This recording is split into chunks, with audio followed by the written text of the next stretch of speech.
Welcome to Bounce Back Stronger, the podcast that explores ways to find peace and purpose no matter what happens. I'm delighted to introduce our gifted guest today, author, actress, and teacher Jennifer Schelter. A little about Jennifer. Jennifer shared in a Tony Award for Best Regional Theater at the Denver Center Theater Company and has written and produced four captivating one-woman shows, including the powerful Love Lessons from Abu Ghraib, produced by Amnesty International and the Interact Theater Company in Philadelphia. She has also been named Best of Philly Yoga Instructor three times and has facilitated mindfulness programs at prestigious institutions like the University of Pennsylvania, Wharton Leadership and Management Programs. She has also taught at renowned centers such as Kripalu, Woodlock Lodge, and Shinalani in Mexico, and most recently has been sharing her passion for memoir writing at the Maine Media Workshop in college. Jennifer, thank you for joining us on Bounce Back Stronger. I'm so thankful to have you on the podcast. I'm so grateful to be here, Donna. So great to see you. It is good to see you. So we met when I assisted your retreat. It's still called the Radiant Retreat, right? Yeah, hmm highly recommend in Tulum. Now it's on the other coast. It's near Puerto Vallarta. So it's a Oh gorgeous wow. space on the bay there in Banderas Bay.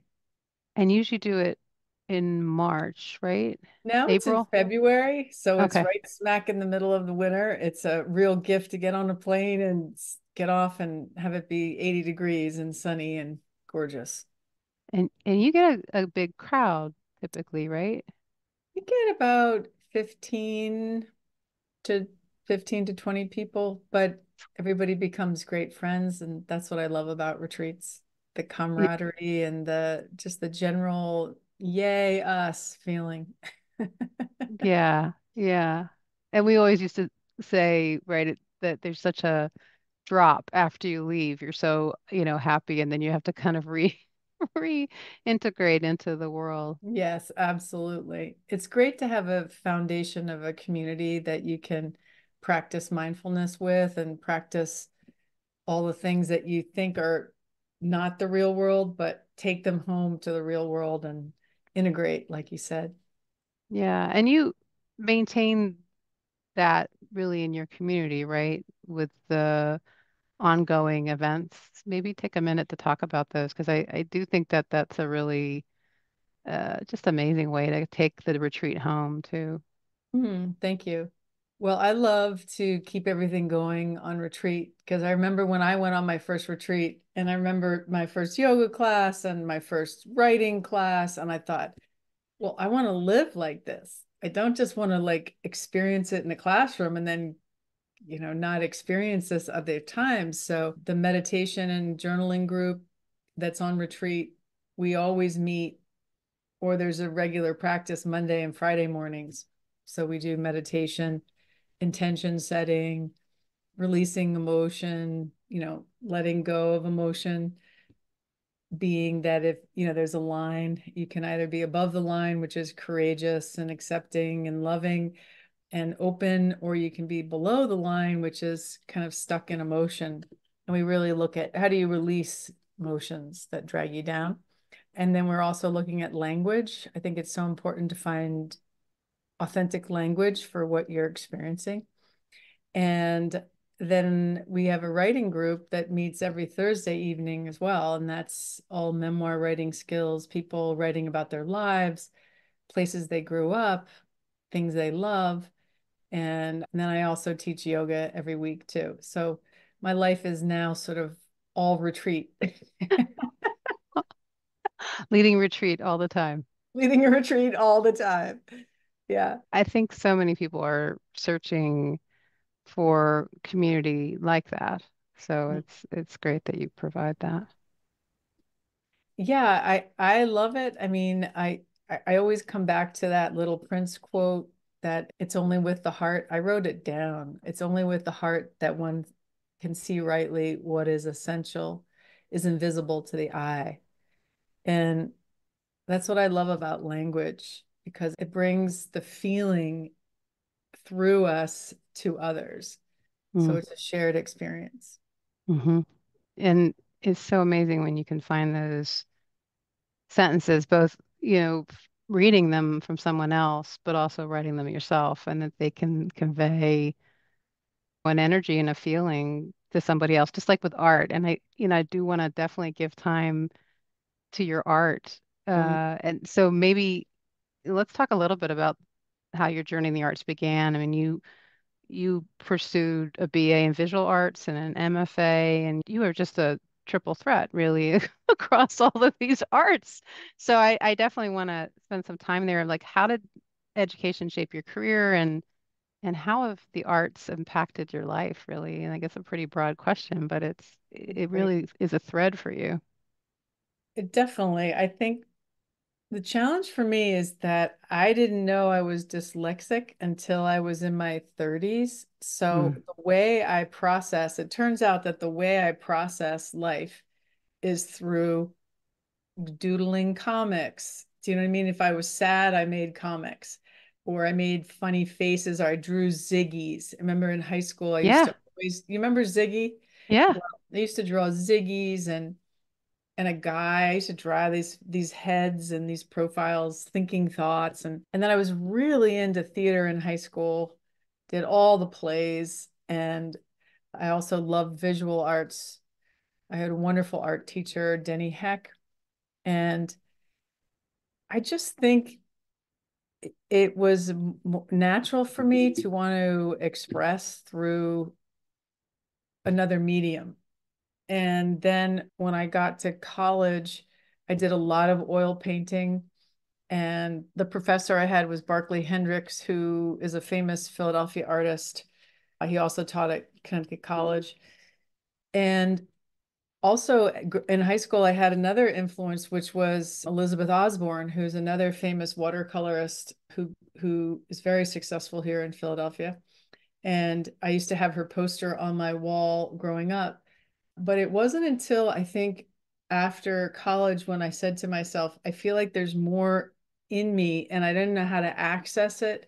And it felt like theater was a way to get out of the box of myself and find other selves within acting. And so then I ended up getting a master's in classical theater at the University of San Diego. And that's where I learned because yoga was part of the program and they thought yoga was the best education for understanding that your body is your source. When you're acting, you have to come from the embodied experience. I think I'm a natural artist, and it's something where I'm always processing through a visual as well as words and then through the body. So, yeah, that's just the way I process life. It's interesting because a lot of the work that I've been doing is around helping people find their creativity as a way to heal. Yes, Do you see that in your work too? definitely. I think if everybody had a creative project or they had something that they could pour their energy into, I think it allows you to feel a sense of freedom and agency that is so helpful. Yeah, Absolutely. I think creativity gives you a sense of ease. There's no mistake. There's always the ability to get back in there and rewrite or repaint or replay the music, right? yeah. And it's this constant play. I'm really into playfulness recently. And I think that play is how we learn. And it doesn't have to be grim, it can be playful, which I think is much more healing and fun. Absolutely. And maybe let's talk a little bit about your one woman shows. And I know we had actually talked a little bit about your latest work, and maybe that would end up in something like that. So I'm just curious where that is today. Yeah, I finished a manuscript, a memoir project, and I then translated it into a 10-minute monologue. And as I'm working on it, now I'm going back and revising sections of the memoir because, you get into these things and then you realize that you didn't really know what the thread of it was about until you got to the end. And then maybe it gets revealed. Like Michelangelo said, there's a block of marble and then you have to reveal the statue in the marble. Uh, We'll see where it goes. I'll probably do it, but I've turned over a new leaf where I'm really enjoying the process, less pushing for the end, simply because I feel like I want to understand best I possibly can the tools to be a great storyteller. Um, I feel like I'm really good at summary and setting a scene, but to create narrative tension is something that I'm also really interested in. Yeah. And I think as an artist, and maybe as a human being, it's probably helpful to not be so focused for us on the outcomes. I think, yeah, if I look at the podcast, for example, for me, I'm just trying to make it a practice. Like this is another creative practice for me, as opposed to worrying about like all the other things. And that's been really helpful for me. Yeah. I think it's another one of the things like when I started taking yoga classes, I had no idea what I was doing. What is this going to mean to me? And it opened so many different doors. And, how does that resonate at all for you in terms of just kind of starting a practice and trying to see where it's going to go, but not worrying about where exactly it goes? Yes, because I remember thinking, well, if I can just make something that's good, Mm, like my mind wants to make something that's good and saleable, but that's not has nothing to do with the process. mm-hmm, And the ego kind of always wants it to go somewhere. mm-hmm. It's got to produce something, and it's like, dude, we're over here painting, and you're already taking it to market, and it takes the joy out of it. So Yeah, I agree. I'm interested in joy. I'm interested in staying in the process now. Like I've flipped it. I mean, I'm not saying I'm perfect. I'm saying it's been good to flip it and be part of the process. Yeah. And really focusing on that instead, Yeah, it's much more which, freeing. where does the mindfulness work fit in with that? Well, I think to be an artist, to be a writer, to be an actor, to be a painter, which I love to paint, you're constantly up against your self judgment and self criticism, Mm, constantly seeking self approval and seeking approval from others. Am I doing it right? Am I doing it right? Is this good? Is it this? And for instance, I recently painted a goldfinch for a mm, friend that wanted a goldfinch. And it took me a while. I painted one and I didn't like it. I wouldn't let it out of my house. I had to take a breath, step back, and start again. And what was wrong was the canvas was forcing my creativity to make it a certain way. And so once I sat with it, I thought that canvas is too big. I need a canvas that looks this size, not that size, because this amount of space is going to create a different type of project. Do you know what I mean? mm-hmm. Yeah. Yeah. So I went back to the store, bought slightly smaller canvas. I resized it, I redrew it, and then I worked on it. I worked on it, I worked on it. And I would sit with it week after week and work and sit and drink my coffee and look at the beak and look at the eyes and look at the feathers. And does it feel alive? And by golly, by the time it went out the door, it felt alive. And I loved it. And then she sent me a picture of it hanging over her bed, and it just looks like it's singing. So I say that that's mindful because I didn't want to beat myself up. Like you can't beat yourself up into producing something beautiful. At least Mm-mm, I can't. mm-mm, I have to, as Elizabeth Osborne said to me once, she said, everyone can see the mind frame of the artist on the canvas. And to paint with delight is a very different experience than painting with like a gauntlet over your head. And so for me, mindfulness is that experience of being a beginner and giving yourself that loving kindness to breathe and give yourself some space so that you can create from a sense of more ease rather than gripping the pen or having a gun to your head as you're trying to create art. Oh, yeah, it makes a huge difference. And my mind kind of drifted to the Andrew Wyeth painting. Some of the things that he did, sometimes they're dark. It's the same space, but sometimes it's dark and sometimes it's incredibly light. And you Yeah. can see the energy of the artist on the exact same space. I think the light of the artist, the soul of the artist, whatever you want to call the life force, will show up on that canvas or show up on that page or show up in the classroom. So to make sure that the energy is coming from a place of purity, it's a practice to come from that. And mindfulness helps me come back to the courage, Mm, just the courage to do that over and over and over again. It's not yeah. easy. Mm-mm. It's really putting yourself out there every time. And also, I deal with the voices like, I wish I was further along. I wish I'd, you know what I mean? Like, there's always that voice, like, you should be doing more. And I think mindfulness, at least for me, also is saying, I'm enough how I am. Hmm. It's what I'm doing. I'm enough.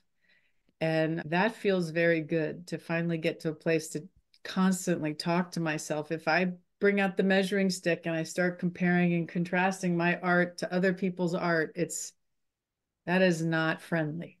No. I have to come back to like, okay, Jennifer, just stay in your lane. Yeah, it's a practice. It's a practice. It's a practice. Yeah. Do you have any art close by that you want to show? Well, I have Yeah. two things, but I have a tiny, I don't know if you can see it. It's a tiny little watercolor Oh, of it's beautiful. those are the mountains, and this is the bay. Yeah, I And love it. it's at sunrise. It's a watercolor from Mexico. Oh, I love that. Did you do that when you were there last? I did it, yeah, when I was there last.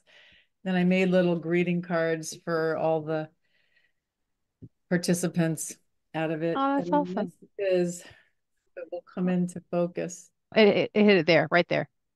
Oh, that's beautiful. Now that's your which cat?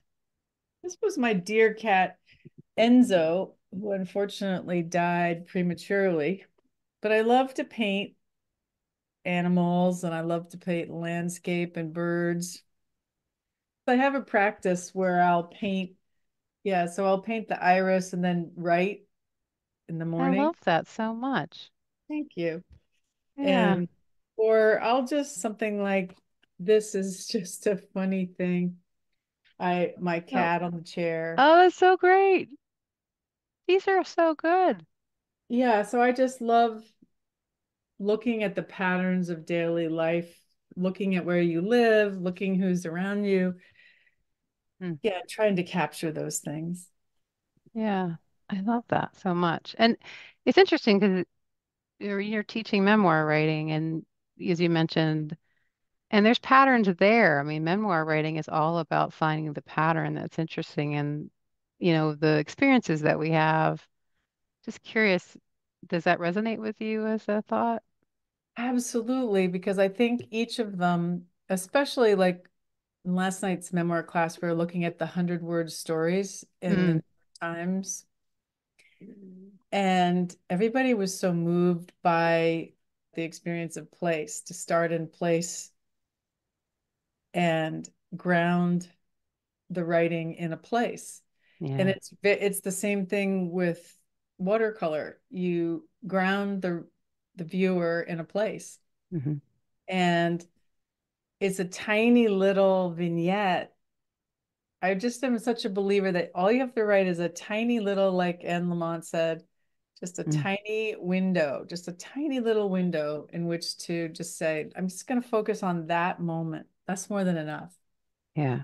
It's so funny you mentioned her because I'm just started reading her book, the love book that she just wrote.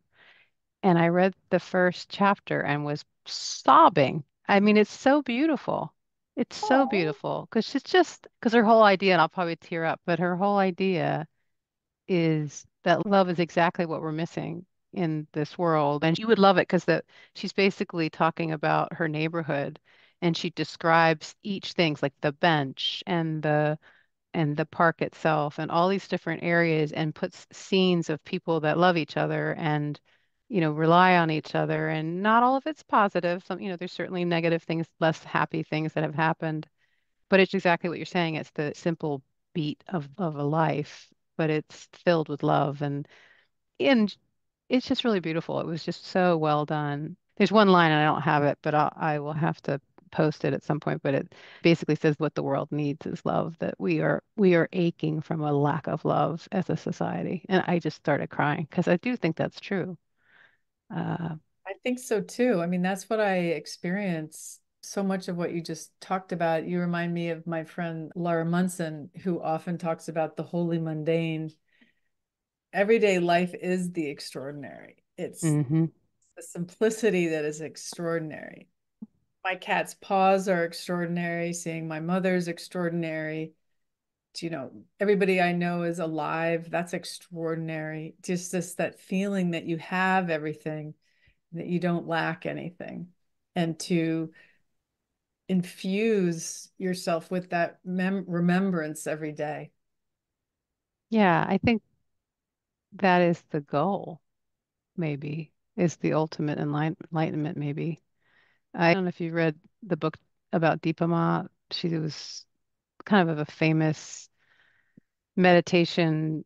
I don't want to say the word guru because it's not the right probably word at all, but she was pretty famous in India around the time when like Sharon Salzberg and Joseph Goldstein and all those folks were there and didn't live a very elaborate life, really was deprived of being a meditation teacher for most of her life, I think into her 40s because of the way things were done then. And she just lived a completely simple life, but found joy in every moment. And she had touched so many lives. People would come from miles to this small apartment that she had with her family just to be in her presence. There's just not a lot written about women in the meditation circles. It was just so fascinating, but it was exactly that. Everything about her, like there's no reason to be unhappy. Every moment is a gift. That's what was her whole message. I'm actually having the woman that wrote the book about her on in about a month. And she had never met her either, but she was so fascinated by how everybody talked about this woman, she wanted to find out. And so the book is just full of all of her wisdom and it's all those things. Life is a gift. Every minute is a gift. We are enough as we are. What are we striving and scraping for? For me, it was really helpful. And I don't think we don't know these things. I think it's just all these different ways of being reminded. Absolutely, because I think the number one thing we talk about in meditation is that feeling like, thank God somebody else said something, or we learn the skill to access it in ourself to approach our suffering with some ease. hmm Like if we wrestle ourselves or if we're at war with ourselves, it's just the worst experience. And I go there a lot, but I'm getting better at saying, we're not going to buy like what the ego is trying to sell you. Don't, it's Black Friday. I don't have to buy. It's like discount on low self-esteem. It's like, well, I don't need to buy that. I don't need to buy comparison. I don't need to buy what the ego is selling. I Yeah. can step back and choose, what do I want to buy? Okay, I'm going to buy courage. Okay, good. I'll stay over there. Yeah. And and it feels like, yeah, it feels like meditation is one of those things that does get better with age. That does get better the more you do it, don't you think? Yes. And I think just like there are many different types of dance, or I think there's many different types of meditations. And oftentimes people say to me, I feel like I'm failing at it. And I just say, well, find another teacher or find somebody that can help you feel that you're succeeding at it. Because I think it's such an incredible gift to have self-reflection. And if you can catch when it's not, I think Amen. yeah, for me, that's the big thing too, is that when I hear myself spinning out, I had a thing yesterday where I got put in a situation that wasn't in my best interest that that person put me there. And I knew it. And I knew that I wasn't able to do the thing that they wanted me to do. And the old me would have still be spinning out over it. Why didn't I do that? Dummy me, blah, blah, blah. But that person knew that I couldn't do that. So it's just like, wait a minute. I'm going to own the fact that I don't. And I did. In the meeting, I said, I don't know how to do that. That's, for me, that's growth because the old me would have tried or spun out or whatever. And, that's who I am now. There's going to be things where I'm not going to be able to do things, and I'm going to try to be okay with that most of the time. So, and that's meditation for sure. I always say, like, I'm all for meditation on the spot. I call it catch and release. It's like you just catch it, it's happening. Like for you, you caught it right in the moment. And then you said, excuse me, I don't know how to do that. Like you said, you could have been derailed for a week over that instead of, or 2 months. And turned that on them, and it was just like, this is really amazing. So I think that's the benefit. And I had Stephen Cope on, I guess, a month or so ago, and he said, everybody should start meditating if they haven't meditated now, because he's like, this is the best meditation in my life, and it only gets better. And he's facing some cancer now, and his whole practice is built around kind of supporting himself through this time. And he said, I'm still having really amazing days despite this stuff. And that's what you can get to, I think is pretty amazing. When you get to the beingness Yes. underneath the thinking, you're just the Yes. being, watching, observing, bearing witness to the beauty and the dappled light. It's an extraordinary miracle that we get to be here. And Mm. so I love beingness. I love practicing being. And I catch myself going to the future, trying to plan. I'm like, bring it back here, right? Let's just be here. So what if there's somebody out there who's not sure how they could ever get over whatever barrier that they see in front of themselves, to this life that we're kind of talking about, where you are creative and you are more mindful, or whatever it is that they are wanting, what would you say to them? First of all, I would say to trust their longing to experience what they have a hunch about, to trust the calling that's coming from within. And then I would say, just because the appearance of your life isn't where you want it to be, it doesn't mean that it's not possible. Because if you have the seed inside of yourself, in yoga, it's called the bija, it's the focal point, an internal seed or intention, like a sankalpa, a Mm. feeling that's arising in you. It's there for a reason.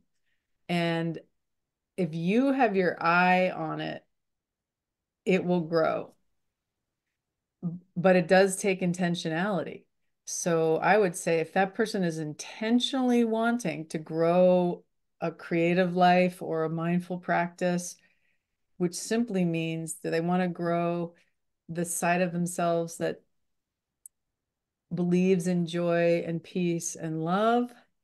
Or do you want to feed anxiety and fear? Because you can release fear and you can release anxiety. It just takes practice.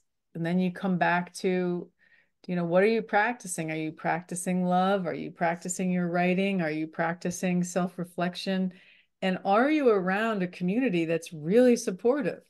Because I only want to be around those people that are like, yes, yes, yes, you can do it.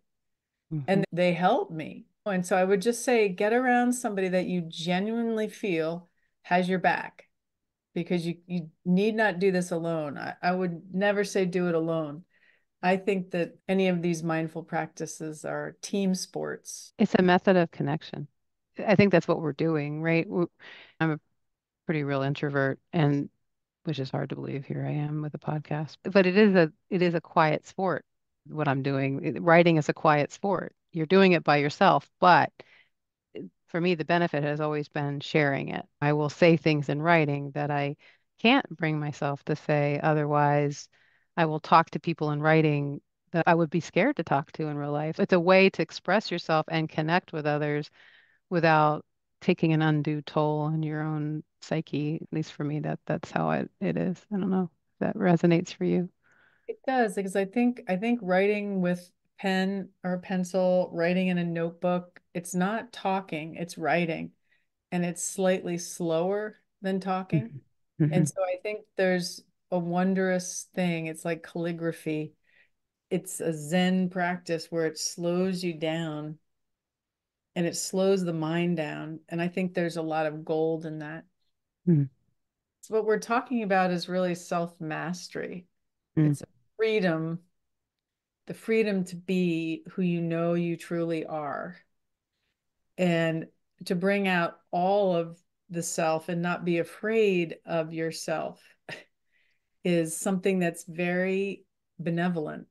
Mhm. So I think that there's this misconception, and I remember the feeling myself, is that to sit with myself felt scary. And I was recently with a student who said that it's too scary.